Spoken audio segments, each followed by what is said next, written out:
Karibu tuendelee kuzungumza mambo mbalimbali hapa katika Morning Trumpet ya siku hii ya leo, ikiwa kule nchini Iran, Tehran, wameanza kukamilisha zoezi la kumuaga Ayatullah Ali Khamenei, Ayatullah ambaye maisha yake yalichukuliwa kwa kombora ambalo lilirushwa kutoka nchini Israel. Ilikuwa ni Februari 28, siku ambayo ilikuwa ni mwisho wa maisha yake hapa duniani. Na ni muda umepita, miezi kadhaa sasa imepita.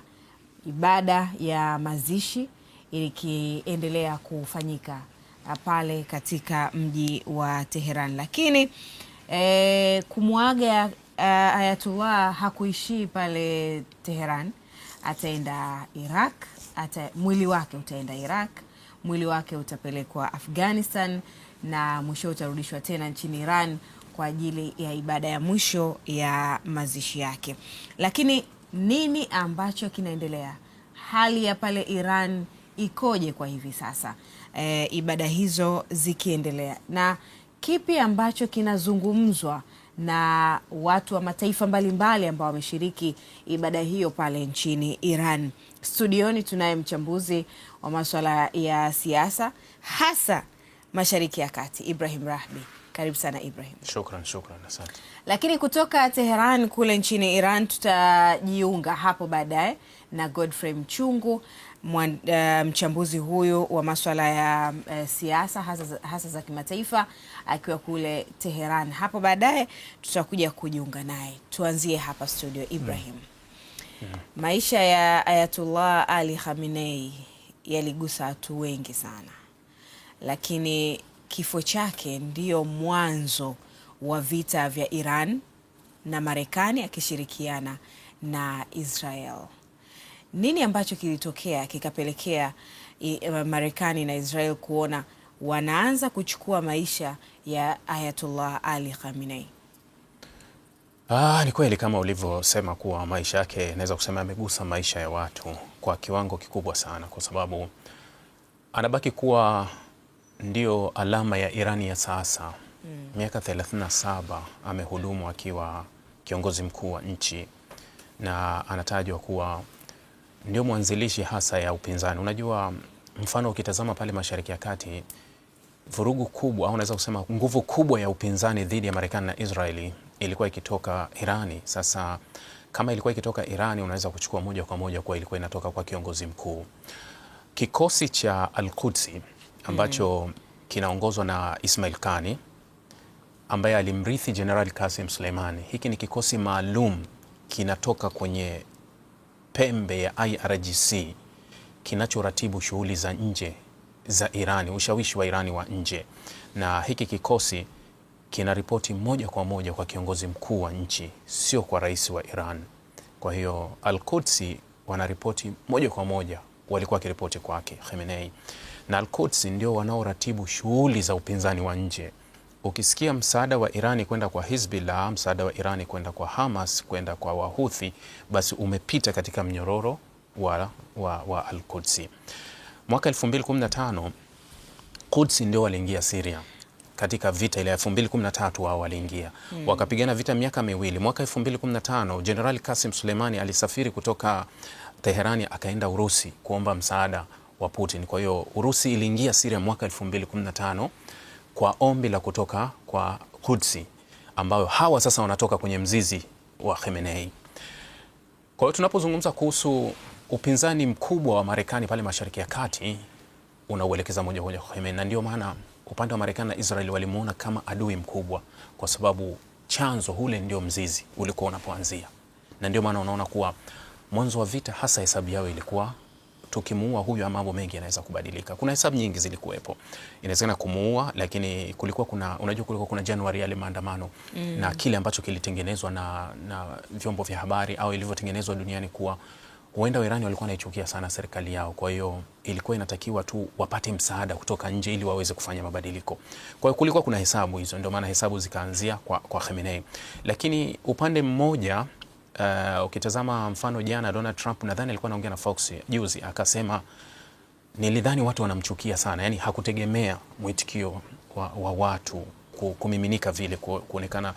Unajua maziko yake ni makubwa sana hata kuliko ya Malkia Elizabeth. Unajua ukitazama jinsi watu walivyokuwa ni wengi, na kadiriwa kufika watu huenda wakaenda mpaka milioni 20 mpaka milioni 30 watahudhuria hayo, watu wameshiriki kwa namna moja kwenye haya maziko yake. Ni maziko makubwa sana. Anabaki kuwa ni nembo, tunaweza kusema, ya Iran ya sasa, yani mabadiliko ya kiuchumi, ya uimara, ya uzuri, ya vyovyote vile. Manake alihudumu kama rais kabla ya hapo. Alivyouawa Ruhollah, yeye akachukua nafasi mwaka 89, na toka 89 amekuwa, tunaweza kusema, katika miaka 47 ya mapinduzi ya Kiislamu ya Iran, yeye miaka 37 yote amekuwa akiwa ndio kiongozi mkuu wa nchi. Kwa hiyo kwa Wairani na jamii hasa ya madhehebu ya Kishia, huyu ni mtu muhimu kwa sababu anaonekana kwanza ni kiongozi wa kiroho, wa kiimani wa Kishia, na ndio maana unaona kuwa kutoka Grand Mosala ni eneo aliyoenda kuwekwa pale. Alitumia lile jukwaa takriban karibu miongo minne kuhutubia. Nadhani hotuba zake nyingi ambazo alikuwa akizisikia akiongea na dunia alikuwa akizungumzia kutokea Grand Mosala pale. Sasa kutoka pale atapelekwa mji wa Qom. Mji wa Qom ndani ya Irani ni mji mtakatifu kwa jamii ya Washia. Kwa hiyo atakwenda Qom, lakini atazikwa Mashhad. Mashhad alikozaliwa yeye, na Mashhad ndio kuna kaburi la Imam Reza, mmoja wa maimamu wa Kishia, lakini Mashhad ndio alizikwa Ibrahim Raisi mwaka 2024 alivyopata ajali ya 2025 na 2024 I think, alivyopata ajali ya ndege. Aliyekuwa rais wa Irani naye alizikwa kule. Lakini si tu hapo, atapelekwa Iraki katika miji miwili mitakatifu pia ya Washia. Iraki Washia huwa wanaenda kufanya haji, naweza kusema wanaenda kuhiji kule Karbala, Iraki. Kwa hiyo kuna miji miwili kule Iraki mitakatifu ya Kishia. Kuna mji wa Najaf na mji wa Karbala, na kwenye kuna waumini wengi sana wapo kule wa Kishia. Yani ukitoa idadi kubwa ya Washia duniani ndani ya Irani, basi sehemu nyingine inayofuata ni Iraq. Kwa hiyo atapelekwa pia Iraki kule, halafu atarudishwa Mashhad ambako ndio atazikwa. Kwa hiyo tunaweza tukamzungumzia katika muktadha huo. Kwa nini ilichukua muda mrefu sana kuzikwa kwake, na nini kimebadilika sasa hivi mpaka inaonekana sasa ni salama kwa yeye kuzikwa? Nadhani vita huwa inasimamisha vitu vingi, si tu hili na hili. Kuwa uchaguzi wa Ukraine ulikuwa ufanyike 2025 nadhani umekwisha muda wake, Zelensky muda mrefu ulikwisha, lakini waliahirisha kwa sababu nchi ipo kwenye vita. Kwa hiyo vita husimamisha vitu. Unaweza kusema inapokuwa vita na ndani ya Israeli, wakati wa vita hata kesi za Netanyahu zote zinasimama, kwa sababu anasema nchi haiko kwenye usalama, kwa hiyo hatuwezi tukaendelea hivi.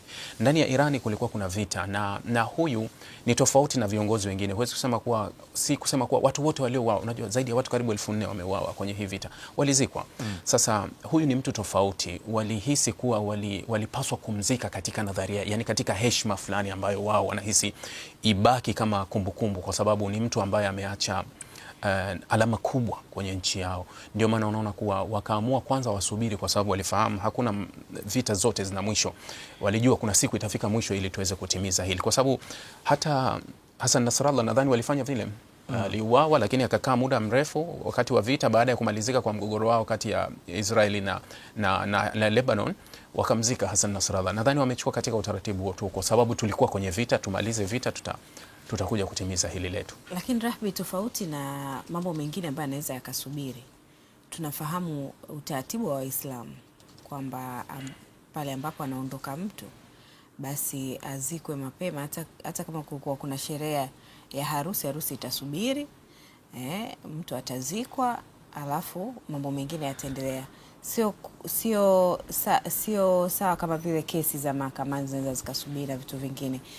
Hii taratibu imeleta utofauti kwa kiasi gani, pamoja na upekee wake na uongozi aliokuwa nao na vita ambavyo vimekuwa vikiendelea ufuichi havijaisha bado? Kwa nini amesubirishwa?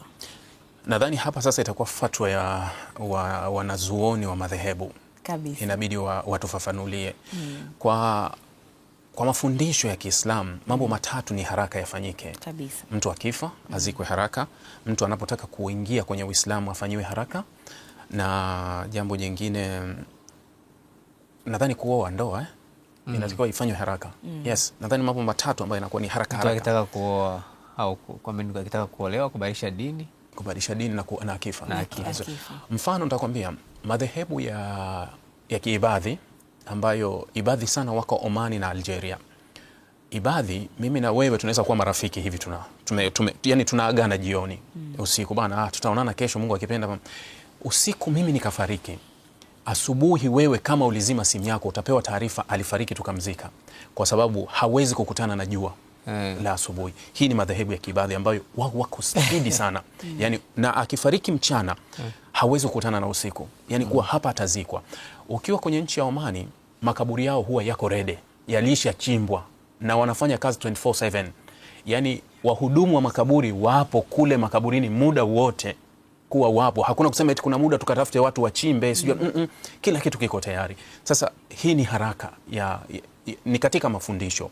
Sasa hili la kuchelewesha tumeliona kwa imani yani tumeona kwa Mashia. Nadhani mimi siko kwenye huko na najaribu na mimi nipate kwa nini wao wamekuwa hili wakilichelewesha, kwa sababu kuchelewesha kuzika zaidi tumeona sana kwenye labda kwenye imani za Kikristo, ndio huwa wanaweza wakachukua muda wakakaa muda mrefu wiki. Rais yule walikuwa wapi, wa Msumbiji wapi, alikaa karibu miezi miwili mingapi huko South Africa au Zambia, wamekaa wanabishana karibu miezi miwili na kitu, amekaa kule hatujazika. Kwa hiyo upande wa pili zaidi ya miezi 6. Yes, amekaa tu wanabishana hawajazika. Sasa upande wa Uislamu kidogo tuko tofauti. Mfano madhehebu ya Kisuni pia na wenyewe wanatakiwa wafanye haraka, japokuwa kuna madhehebu ya Kisuni pia wanaweza wakachukua siku 2-3 kwenda kuzika, lakini nimeona madhehebu ya kiibadhi wao ni haraka, ni pale pale, wala hawana mpango wa kusafirisha. Yani waibadhi wenyewe walivyo, akija huku akafariki, hata huwa hawana mpango kusema kuwa huyu sio mwananchi wa nchi hii, watakwambia zika huko. Yani wao wameshamaliza pale pale. Lakini katika hilo Rahbi,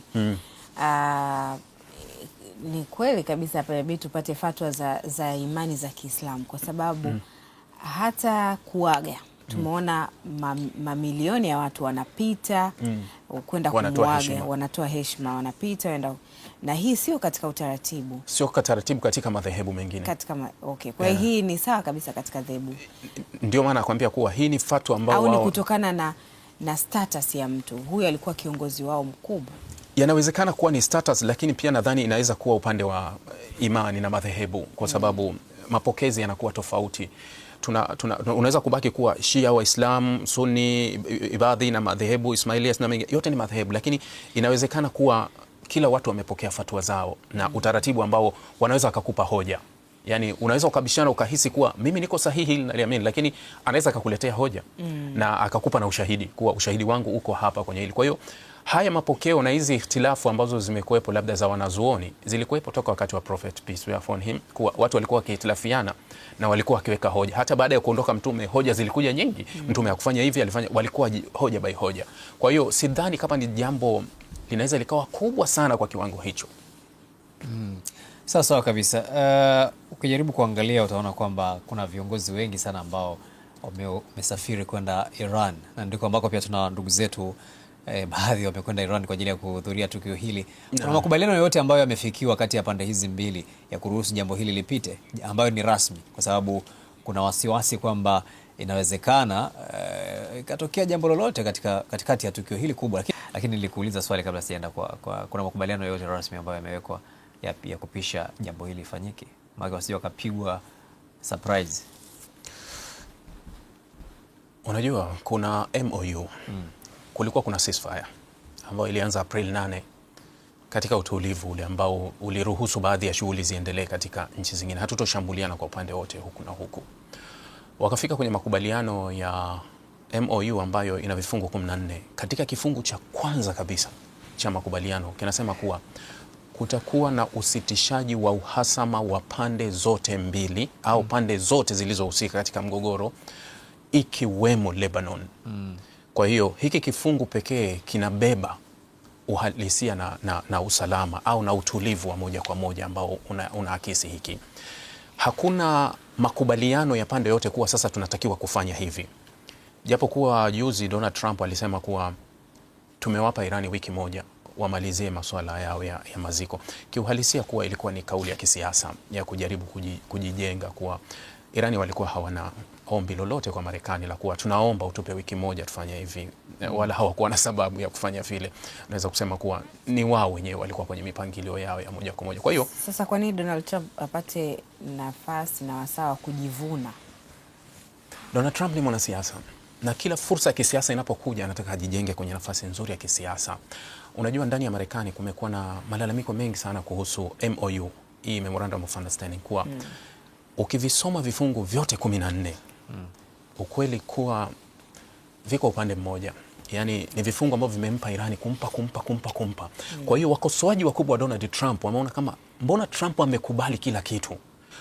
Ukifuatilia vyombo vya habari vya ndani vya Israel vyenyewe vinaeleza kwa uwazi kitu kimoja ambacho Waisraeli wako real sana, huwa hawadanganyi kwenye usalama wao. Yani linapokuja swala la usalama wao hawataki kudanganya, watakueleza uwazi kuwa haya makubaliano ni ya Marekani kujisalimisha. Sasa malalamiko na yaliyopo ndani ya Marekani ni mengi kwa Donald Trump. Kwa nini umeenda kukubaliana na makubaliano haya ambayo makubaliano yanaonyesha, wewe chukulia mpaka hivi sasa kuwa Marekani ndio ametoa na kutoa, ondoa vikwazo vya Irani, fungua blockade ile, achia fedha zake. Unakaa unajiuliza kuwa Irani wametoa nini kumpa Marekani mpaka hivi vitu vitokee. Utaona kuwa wametoa Hormuz tu. Yani hata yale mambo ya msingi ambayo yaliyowafanya waingie vitani, ukienda kwenye MOU ni vifungu vya 13 na 14 na 12 ndio wanazungumzia. Nuclear, makombora hamna kabisa, yani hayapo kwenye vifungu vyote. Wanazungumza nuclear mwishoni kabisa, afu wanasema kuwa yani tutakuja kujadili nuclear ikiwa yale yote mtayatimiza. Kwa hiyo hii lawama inaenda kwa Trump kwa kiwango kikubwa. Kwa hiyo anajaribu kujiweka kwenye nafasi nzuri kusema kuwa nimewapa wiki moja. Yote ni karibu kujijenga kisiasa, lakini ukweli kuwa niliwahi kuzungumza hapa nikamwambia Goodluck, nadhani kwenye mazungumzo ya Urusi, kwenye mgogoro wa Urusi na Ukraine, nilisema kuwa ukisoma vifungu 21 vimeandikwa Moscow. Yani kwa jinsi vilivyo vimeandikwa Moscow, kwa sababu vifungu karibu vyote vinabeba yale ambayo Urusi alikuwa akiyataka. Kwa nini vimekuja halafu vinasoma kama ni tamko limetoka White House? Hii imeandikwa Moscow. Nikazungumza kwenye makubaliano ya Israeli na Hamas, vifungu 21 vikaondolewa kimoja vikabaki 20. Nikasema kabisa hii imeandikwa Tel Aviv, ikapelekwa Marekani, kwa sababu ukiangalia zaidi ya 80% ya mahitaji yote yanaenda kutimiza wajibu wa Israeli. Ukisoma vifungu 14 vya MOU imeandikwa Teherani, kwa sababu yanatimiza mahitaji ya Irani kuzidi ya Marekani. Kwa hiyo kila sehemu ni hivyo hivyo, inakuwa hivyo. Sasa Trump anafahamu hali ilivyo. Last week gazeti moja la Israel la Hayom liliandika kuwa inawezekana Trump sio mjinga wala Marekani sio wajinga kuamua kumaliza haya masuala katika njia ya diplomasia. Wameona kuwa hamna chaguo jingine. Wanaona kuwa wanaweza kurudi kwenye vita, lakini itakuwa na gharama kubwa sana. Kwa hiyo lile gazeti lilikuwa likishauri mamlaka za Israeli kuwa Israeli wanapaswa waangalie katika muktadha wa jicho la Donald Trump kuwa huenda hii ndio njia pekee ya kumaliza haya masuala. Japo kuwa Marekani mwenyewe anafahamu kabisa kuwa tumepita katika njia ambayo hatukupaswa kupita, lakini huenda ndio njia inayofaa kwa sasa. Sasa na haya ambayo yanaendelea sasa hivi pale Iran, bila shaka Godfrey akikaa sawa na mtandao ukikaa sawa atatuambia zaidi, kwa sababu yeye ni mmoja wa wale ambao wameshiriki pale Mosala Ground kwa ajili ya kumwaga Ayatollah Ali Khamenei. Lakini tumeona wingi wa watu, mamilioni ya watu, umetuambia hapa takriban watu milioni 20 hadi watu milioni 30 katika nchi zote kutoka mataifa mbalimbali. Wazo la Donald Trump ilikuwa anaenda kuwasapoti wananchi wa Iran ili waweze kubadilisha serikali yao, lakini tunaona hao wananchi wa Iran pamoja na watu kutoka mataifa mengine ndio ambao wanamlilia sasa kiongozi wao. Iran unaona majuto yao kwamba pengine hata kusingekuwa na yale maandamano ya awali, labda kiongozi wao angekuwepo, labda wasinge. Unakiona hicho kutoka kwa wananchi wa Iran? Upinzani ndani ya Irani upo, hilo liko wazi. Na inabaki tu kuwa utawala uliokuwepo wa kina Ayatollah si utawala ulikuwa ukipendwa sana ndani ya Irani, na nina sababu ya kusema hivyo. Wa Irani hasa grupu kubwa la vijana, nilizungumza nadhani Januari hapa tulizungumza, nikasema kuwa yatazame maandamano ya Januari, kuna kile yanaakisi ukweli ambacho rais wa Irani wakati wa Masoud Pezeshkian alikubaliana nacho, akasema kuwa tunayo matatizo, na akaagiza wakati huo mawaziri, shughulikieni matatizo ya raia. Kwa hiyo kuna malalamiko ndani ya Irani, hayo yapo, na ndio maana hata maoni yangu niliyatoa tofauti wakati wa Irani wanakwenda kumchagua kiongozi mkuu. Mimi sikumtaka Mujtaba. Nilisema bora alikuwa nani wakati wa Larijani au alikuwa alinani, nikasema wangemchagua mwingine tofauti, kwa sababu mimi nilikuwa bado naamini kabisa kuwa, unajua, utawala wowote ulipo dunia nzima iko hivyo, kuwa utawala wowote unaokaa madarakani muda mrefu sana kikawaida huchukiwa tu. Hata kama utakuwa unafanya mambo mengi mazuri, utachukiwa tu kwa nafasi yoyote ilivyo. Sasa sikutaka Mujtaba kwa sababu nafahamu nguvu ya upinzani, hasa vijana, kile wanachokitaka au mabadiliko wanayoyataka, na ambao serikali ya Irani inakubaliana kuwa kweli inatakiwa mabadiliko yatokee ndani ya Irani. Sasa hilo haliondoi kuwa upinzani upo, lakini kilichoonekana mara hii ni kuwa upinzani umeshuka nguvu, kupoteza kwa kiwango kikubwa. Ndio maana unaona kuwa nilipoanza kwenye swala la msingi, tulipoanza nikasema kuwa kulikuwa kuna sababu nyingi zilizowafanya waingie kwenye vita. Moja ya sababu kubwa iliyofanya kuingia kwenye vita, walikuwa wanaamini wana sapoti kubwa sana ya ndani kutokana na kilichotoka Januari, kuwa yale maandamano ya Januari, hesabu zilionekana kuwa tukiwapa sapoti tu hawa watu wataingia barabarani na watapindua serikali. Lakini kilichokuja kutokea ni vigumu sana, ikaja kinyume chake. Lakini nilikizungumza mwanzo, nikasema kuwa litakuwa kosa kubwa la kimkakati kuwa kama nguvu ya nje itaamini kuingiza ndani itasababisha Wairani wafanye mabadiliko, itakuwa ni kosa kubwa sana. Na nilizungumza wakati wa maandamano, wakati Donald Trump alisema kuwa wakiwaua waandamanaji tutaingia, tutawashambulia. Nikasema wakati huo, nikasema katika kitu ambacho serikali ya Irani inakiomba kitokee ni mashambulizi ya Marekani yashambuliwe wakati wa maandamano. Hicho ndio wanakiomba, kwa sababu watadhibiti maandamano wakati huo huo. Hivi sasa kinachowashinda kabisa ni nguvu ya ndani. Haya maandamano wanaogopa kukabiliana nayo kwa nguvu zaidi ya hapo. Sasa kama itatokea shambulizi kutoka nje, utawasababisha hao watumie nguvu kubwa, kwa sababu watatoa amri, hakuna mtu tunamtaka barabarani. Kwa hiyo ile amri itakuwa nguvu zaidi, yani watatekeleza kuwa nchi ipo vitani. Hicho kinatokea hivyo. Sasa hili la Irani maziko sasa, baada ya haya matukio yote kutokea, wanachotaka Irani kutuma message duniani ni kuwa, unajua, kuna maziko ambao ni kiongozi wao, lakini ukweli kwa maziko ya Khamenei yamechukuliwa katika muktadha wa kisiasa mno kwa Irani. Yani Irani wanatafuta kujijenga duniani kupitia maziko haya.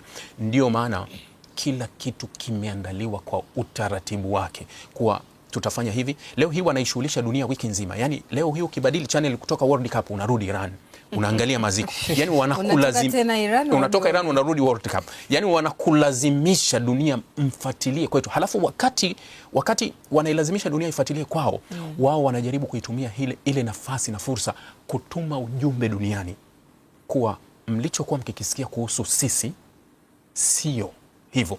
Na kilichofanywa na Irani, dunia nzima imefadhili wanahabari dunia nzima waenda Iran.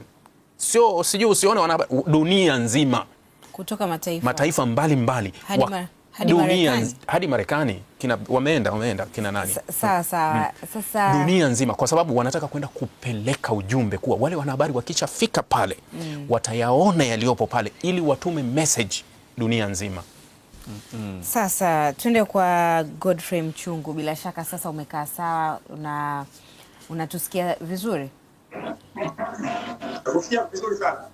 Sasa tuambie hali ilivyo hapo Iran, Godfrey, kuanzia mmefika mpaka hivi sasa, hali ipoje hapo Iran? Kwa kweli hapa hali ni tofauti sana, tofauti sana kwa sababu tuna watu wengi sana. Jana tulikuwa katika msikiti wa Imam Khomeini, na kimsingi ni kwamba walikuja watu wengi sana. Utaratibu hapa kwamba leo ni kwamba watu sasa wanapita mitaani, kuna mitaa mbalimbali ya Tehran, lakini zaidi sana msiba sasa tukiwa uelekea katika maeneo ya Iraki, Afghanistan, na tayari waziri wa nchi wa taifa hilo Abbas Araghchi tayari ameshinda kuweka mazingira rafiki kwa nchi hizi.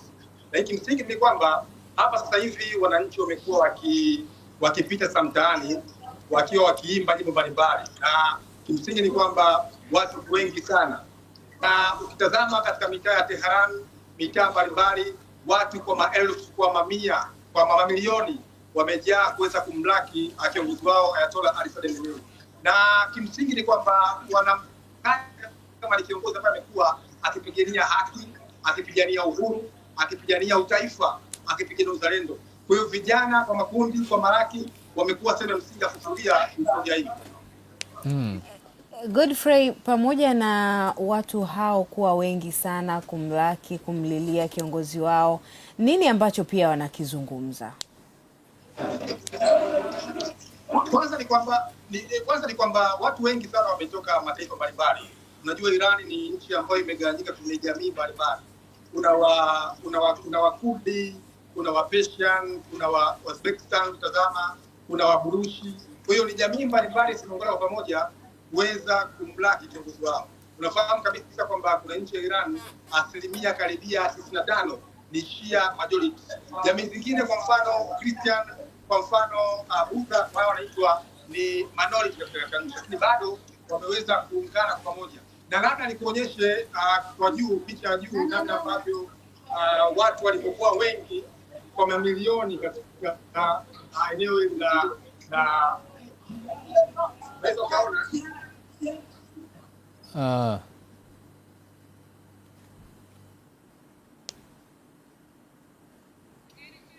Sasa Mchungu, tumeona vizuri kabisa na kwa sababu ya mtandao wakati mwingine unakuwa unstable, labda pale ulipokuwa umesimama mwanzoni, mtandao kidogo umekaa vizuri, kama utarejea hapo ili tuweze kuendelea kukupata vizuri kama ambavyo tulikuwa tunakupata hapa, ingekuwa vizuri zaidi. Na tumeona maelfu ya watu wakiwa hapo, lakini turejee kwake Mchungu. Mchungu, hebu tuambie, tulipata taarifa kwamba mtoto wake Mojtaba Khamenei ambaye ndo kiongozi mkuu wa Iran hataweza kuhudhuria kwenye shughuli kubwa wanayotuonesha hapo. Duru za Iran zinaeleza sababu kubwa hasa ni nini? Kwanza kuna sababu za kiusalama ambazo zinataja kwamba, kwa sababu unafahamu kwamba katika shambulio lilifanyika mwezi wa pili na inataja kwamba alishambuliwa. Kwa hiyo sababu za kiusalama zinasema kwamba lazima aweze kutoshiriki, kutokumwaga. Lakini hiyo kimsingi haijaweza kuacha mamilioni, haijaweza kuacha mamia ya watu kuendelea kufuatilia shughuli hii. Na kule mitaa mbalimbali kwa kweli, kwa mfano hauwezi kuingia katika msikiti mkuu wa Khomeini bila kuwa na kitambulisho. Kwa hiyo wote tutazama, mnapewa kitambulisho, mnakaguliwa. Kwa hiyo kuna hali kwa kweli ya usalama wa kimsingi uliimarishwa. Kwa hiyo kwa Mojtaba Khamenei, yeye hakuwa sehemu ya kuaga, lakini bado wako viongozi wengine wengi wakubwa wamekuwa sehemu msingi wa kuweza kuwa. Kuna zaidi ya wanadiplomasia, zaidi ya viongozi wa serikali duniani zaidi ya 80 wamekuja kumlaki kiongozi Ayatollah Khamenei. Kwa hiyo kwa kweli ni unaweza kusema kwamba dunia nzima ipo Tehran. Asa Godfrey, kuna baadhi ya watu wakawa wanauliza kama kiongozi mkuu mwenyewe wa nchi hajaweza kuhudhuria hapo msibani kwa sababu za kiusalama. Wengine ambao mmefika hapo, mmepata wapi ujasiri wa kwenda kwenye kusanyiko hilo? Kabisa, ukitazama ni kwamba kwa sisi wageni ambao tulikuwa tukitoka au tukitoka katika nchi mbalimbali, kumekuwa kuna utaratibu kama nilivyosema kwamba, kwa sababu nafahamu kwa sisi wa mataifa mengine tumekuja kama wageni na wachambuzi wa kimataifa. Kwa hiyo watu wengine kwa kweli wameendelea kuboresha usalama, na kila ukitembea kwa mfano katika mita 10, mita 30 kuna picha kubwa ya Ayatollah Ruhollah Khomeini, Mojtaba Khamenei na Ayatollah Ali Said Khamenei. Kwa hiyo ni nchi kama imejiandaa kwa ajili ya kuendeleza na kuendelea kufurahia maisha ya kiongozi wao. Yaani swali langu ni kwamba nyie ni kitu gani ambacho kimewahakikishia, yani kimewapa confidence ya kuhudhuria katika sehemu hiyo ambayo kuna matishio lukuki ya kiusalama? Kwanza ni kwamba ni kweli kabisa kama nilivyosema, lakini sisi tunafahamu kwamba tumekuja huko kwa sababu ya kituo cha utamaduni wa Iran Cultural Center Tanzania. Kwa hiyo walikuwa wanafuatilia kwa chaguzi zetu tulikuwa tunafanya hapo Tanzania. Kwa hiyo walitaka tuje tukajione yani mambo kwa sisi kwa tunazungumza kwa sisi, basi waje tuje tushuhudie na tuweze kupata picha halisia. Kwa sababu nyumbani tunazungumza mambo kwa kimsingi ya halisia, sio nadharia. Lakini Mchungu, kabla tujakuacha uendelee majukumu mengine hapo, wasiwasi ambao umekuwepo ni kuhusu iwapo vita imekwisha, imesitishwa au hali ikoje sasa hivi nchini Iran. Tangu mmefika Iran, kuna sehemu zozote ambazo mmesikia labda bado mapigano yanaendelea ama bado mashambulizi yanaendelea, ama hali ya nchi yote kwa sasa hivi iko shwari? Na kwa duru za hapo Iran zinaeleza kwamba ushwari huu utakuwepo ndio moja kwa moja, kwamba vita haitaendelea, ama kuna namna ambavyo makubaliano hayo labda kama yapo yanaweza yakachukua muda fulani na baadaye inawezekana wakarudi tena kwenye vita? Kwa sasa hivi kitazama hali ni shwari, na kitazama juzi na jana pale ambapo Marekani walikuwa wanafurahia miaka yao 250, Trump aliweza kushangaa, anasema kwamba anashangaa wa Iran wamekuwa wakilia kwa mamilioni, kwa maelfu. Kwa sasa hivi kwa kweli hali ni shwari, hali ni salama. Watu wamekuwa wakiendelea na maombolezo kwenye mitaa mbalimbali ambayo imekuwa kweli imekusanyisha watu mbalimbali, lakini msingi ni kwamba tuna vitu vingi sana vya kujifunza kwa nchi ya Iran. Kwa mfano wao ni sheria kwa vijana wa Iran kuweza kwenda jeshini. Kwa hiyo tunatoka Uturuki ni kwamba tulikutana na vijana wengi ambao wametoka kwenye maeneo mbalimbali ambao wamekuja kwa ajili ya kushiriki mazishi hata kulinda mazishi wa nchi yao. Sawa kabisa. Kabla hujaondoka, jambo gani kubwa ambalo unaweza ukasema tunaweza tukaiga kutoka kwa Wairan? Yaani kitu gani kikubwa ambacho tangu umefika Iran unasema hichi, Waingereza wanasema comparative advantage, yaani ni kitu cha kipekee ambacho labda unadhani kipo tu kwa Wairan na kwenye mataifa mengine ni ngumu kukiona? Kwanza nchini Iran mwanamke ana nguvu kubwa sana. Yaani kwenye familia mwanamke ana nguvu kubwa sana.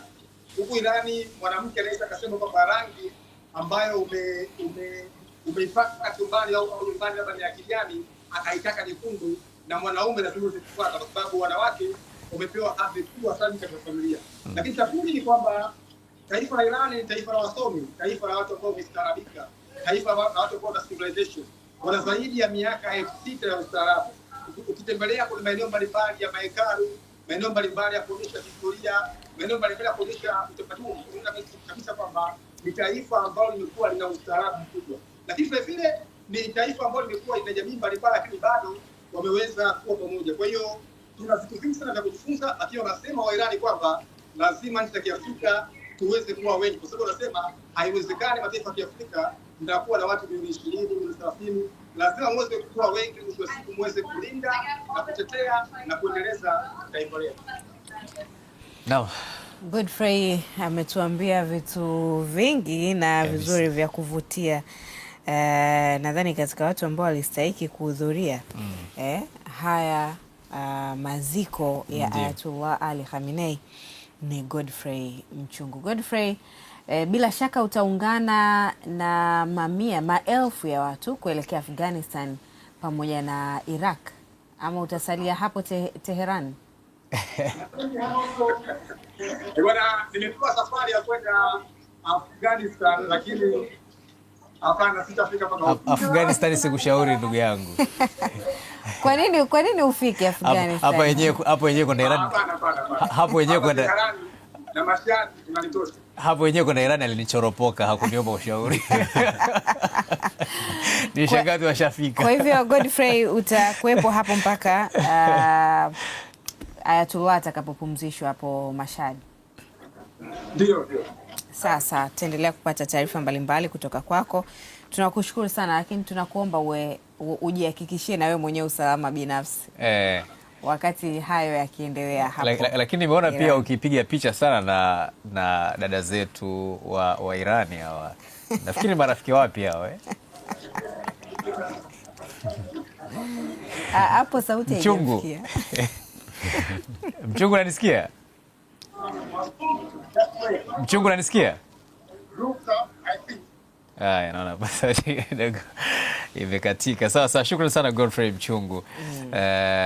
Bila shaka tumepata mengi kutoka kwake, lakini zaidi tumeona hali jinsi ilivyo, na ni kama kiongozi huyu anapewa heshima yake aliyokuwa anastahili.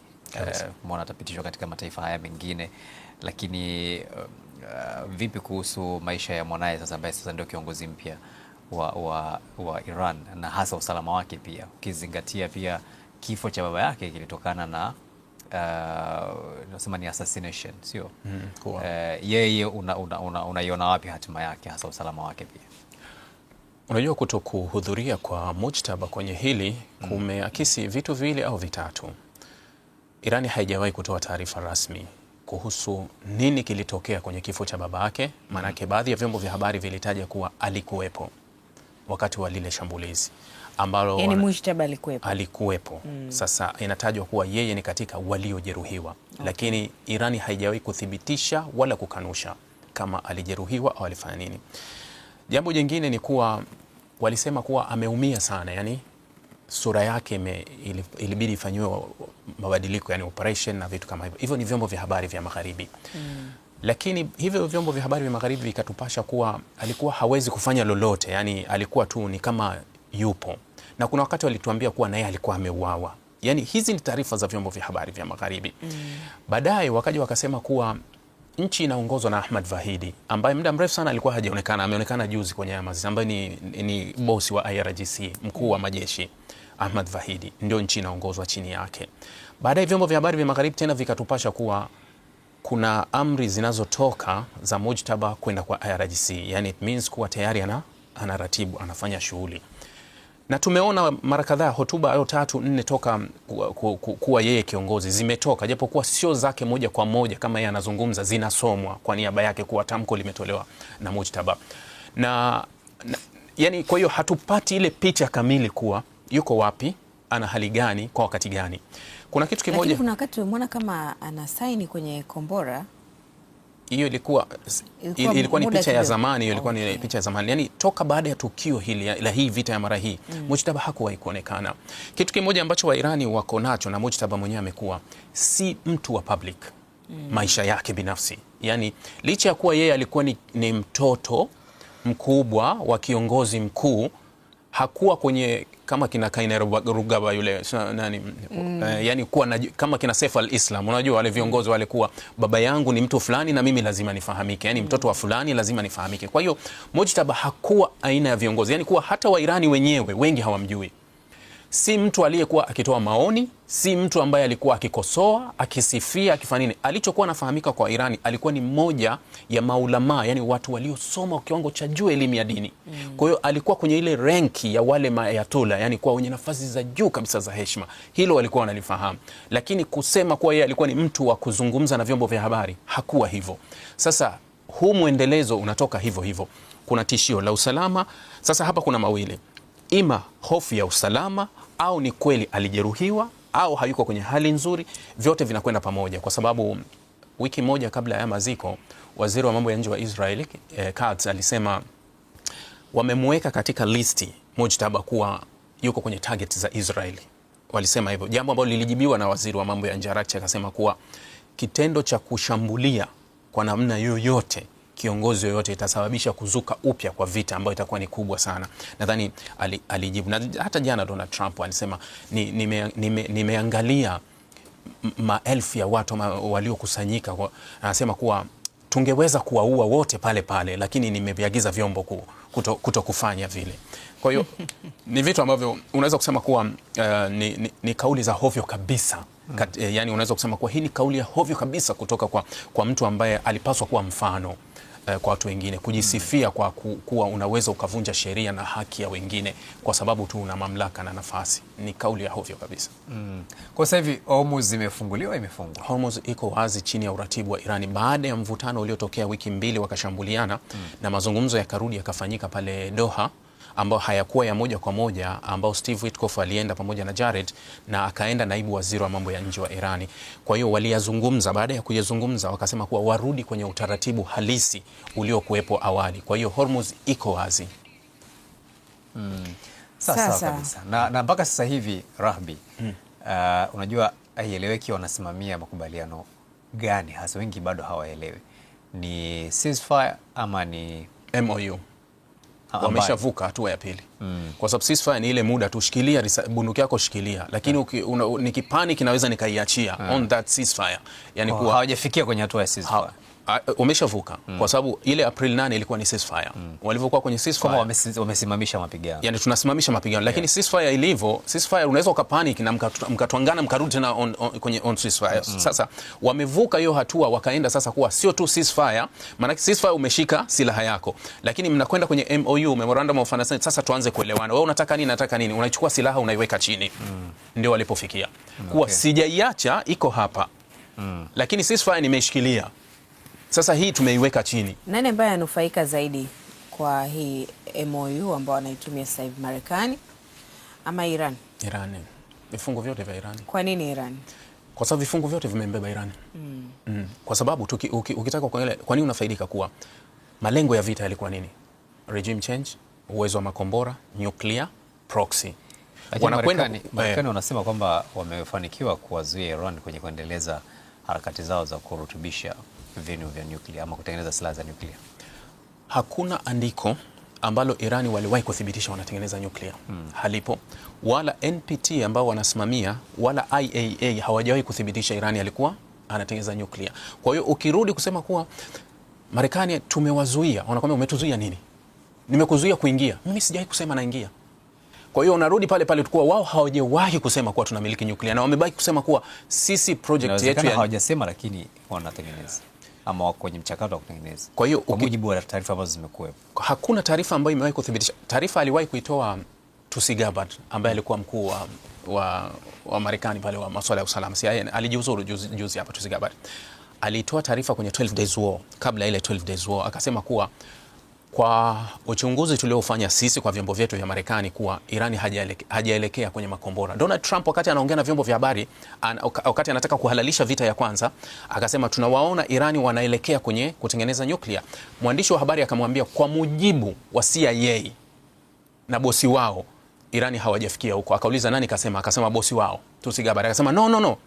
Anatakiwa arekebishe hiyo kauli. Siku mbili statement ikatoka mpya kutoka kwa Tulsi Gabbard kuwa tunaona kuna ishara, yani kuchukua kauli ya Trump, tunaona kuna ishara. Kwa hiyo hata vyombo vya ndani vya Marekani bado havijawahi kuthibitisha kuwa Irani alikuwa anaelekea kwenye kutengeneza nyuklia. Sasa hiyo nyuklia, Rahbi, Marekani ana uwezo wa kumkataza mtu yoyote kutengeneza nyuklia, au kuna mamlaka husika ambazo zinatakiwa zenyewe ndizo zitoe hayo mazuio? Ngoja nikujibu kwa staili moja. NPT ni shirika ambalo liko chini ya Umoja wa Mataifa, ndio linashughulika masuala ya nyuklia. Sawa. Halafu kuna IAEA.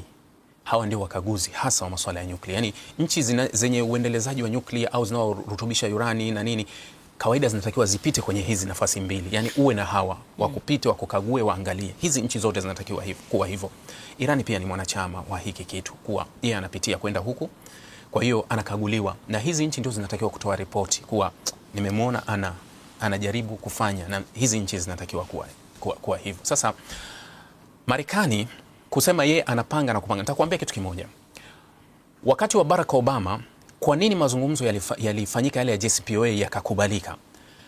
Obama alimwandikia barua Khamenei wakati wanaomba mazungumzo, tuzungumze kwa nyinyi mnarutubisha kuwa ni haki yenu, lakini tuna mashaka kuwa nyinyi mnataka kwenda zaidi ya pale. Sasa barua iliyoandikwa na Barack Obama kwenda kwa Irani, kwanza ilikiri kuwa hii ni haki yenu. Unajua hii ni haki ya nchi zote duniani. Yaani nchi zote zinayo haki za urutubishaji mpaka ikufikie 3.65. Hiyo ni haki yako. Australia, Canada, sijua wote wanarutubisha. Nchi nyingi zinafanya, hasa nchi za Ulaya nyingi zinafanya ile process, yani mpaka 3.65. Hiyo ni haki ya nchi zote. Sasa Obama aliwaandikia Irani akamwambia kuwa hiyo ni haki yenu, lakini tunatakiwa tujadili, kwa sababu sisi tuna mashaka kuwa huenda mnavuka zaidi ya pale. Ndio maana wao wakamkubalia, kwa sababu umesema ni haki yetu, njoo tuzungumze. Miaka miwili kaketi, tunajadili. Kwa nini mna wasiwasi na sisi? Tuna wasiwasi nyinyi kwa sababu hatuamini hili na hili liko hivi. Okay, sisi hatutozidi hapo. Kwa kipi? Yaani swali langu Rahbi, kwa nini Marekani ndo ahoji? Kwa nini hizo taasisi, hizo mamlaka zenyewe ndo zisihoji? Yaani kwa nini Marekani ndo ahoji? Tunapaswa tuiulize dunia. Unajua Marekani kajivika joho la kila kitu, kuwa yeye ni Umoja wa Mataifa, yeye ni askari wa dunia, yeye ni kila kitu. Kuna kitu kimoja ambacho nilikizungumza mara hii nadhani kwenye huu mgogoro.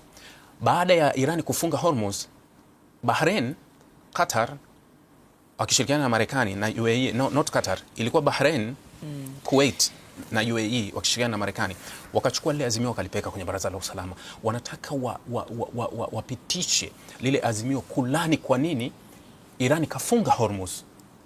Yani wao vita yao kuianzisha kwa Irani ilikuwa ni kinyume cha baraza, lakini wanarudisha ajenda kwenye baraza kuja kujadili kile walikianzisha kinyume cha baraza kuja kujadili. Kwa hiyo nilisema pale pale tuko kwenye dunia ya ajabu na viongozi wa ajabu duniani. Hamkupaswa kujadili hili. Kwa nini tuje tulijadili?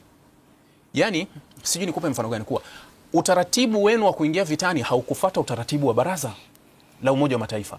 Kama utaratibu wenu ungefuata hapa, manake mngekwama kule, mlipaswa mrudi hapa. Lakini kwa sababu hamkufuata utaratibu huu, mliamua kwenda wenyewe. Nyinyi wenyewe mmeingia kwenye vita kinyume cha utaratibu wa baraza. Kwa nini mlete malalamiko kutoka huko hivi sasa myalete tuyajadili kwenye baraza? Sijui unaelewa. Nitakupa mfano wa mwisho. Wakati wa vifungu 20 vile vilivyopelekwa kule Gaza, vilikuwa vifungu vya Marekani na Israeli. Vikalazimishwa viwe sheria. Inapopelekwa kwenye wajumbe 15 inakuwa sheria. Vikapelekwa kwenye Baraza la Usalama, ukaona tishio la Urusi na China kuwa watazuia. Baadaye wakatoa veto zao, ikapita. Kitu kikipigiwa kura na wajumbe 15 ndani ya baraza kinakuwa sheria. Halafu kinaondoka kwenye mamlaka, kinakuwa chini ya usimamizi wa baraza. Kwa hiyo yale mazungumzo ya Hamas na Israeli kule na yale makubaliano ya vifungu 21 kwa mujibu wa sasa ni kwa mujibu wa sheria za Umoja wa Mataifa. Yani yako chini ya usimamizi wa sheria za Umoja wa Mataifa. Kwa hiyo yanaondoka moja kwa moja kwa Israeli na Marekani. Uwajibikaji na utimizaji unatoka kwenye baraza. Lakini mpaka leo Israeli anachagua nani aingie Gaza, mpaka nitaufunga mimi, NGO fulani ifungwe. Sasa tunakaa tunajiuliza, tuna Umoja wa Mataifa wa aina gani? Yani kuwa mbona utaratibu haufuatwi? Utaratibu, ofisi iko Marekani. Marekani anamwambia kuwa nchi fulani sitaki mtu aingie. Kwani anakuja Marekani? Walimzuia Abu Mazen, Mahmoud Abbas asiende kwenye mkutano wa UNGA 80. Marekani kwambia hatukutaki, hatukupi visa. Mkutano wa Umoja wa Mataifa. Halafu unaona wanachama eti wanaenda kupiga kura kuwa basi tupige kura tu, atahutubia akiwa kwake kule kwa video. Kwa nini mnafikia huko? Mlipaswa huyu aliyevunja mwambie no, sio utaratibu. Lazima afike huyu hapa. Haikuhusu. Lakini nyinyi mnaenda kuhalalisha kile ambacho kimevunjwa na Marekani. Kwa hiyo Marekani anajua kila uwezo wa nchi zilipo hapa na hapa, kuwa nitavunja, atakaye kuja hapa nitamdhibiti huyu hapa. Kwa hiyo tunaye polisi, askari, kila kitu ni yeye. Bana, sisi maisha yetu huku tulioko mbali huku yatakuwaje? Maana tuna matumaini hapo, maana nimeona kidogo mafuta yameanza kushuka kidogo. Matumaini hapo. Kitu kimoja ambacho ni unajua kwenye haya makubaliano, mfano si makubaliano ambayo yanawapa kila kitu Marekani na Israeli, lakini hawana chaguo. Kuna wakati unaweza kusema kuwa mfano 12 days war waliigiza mazungumzo wakaingia kwenye vita. Hii vita ya juzi waliigiza mazungumzo wakaingia kwenye vita. Muda uliopo hivi sasa hauwapi nafasi ya maigizo.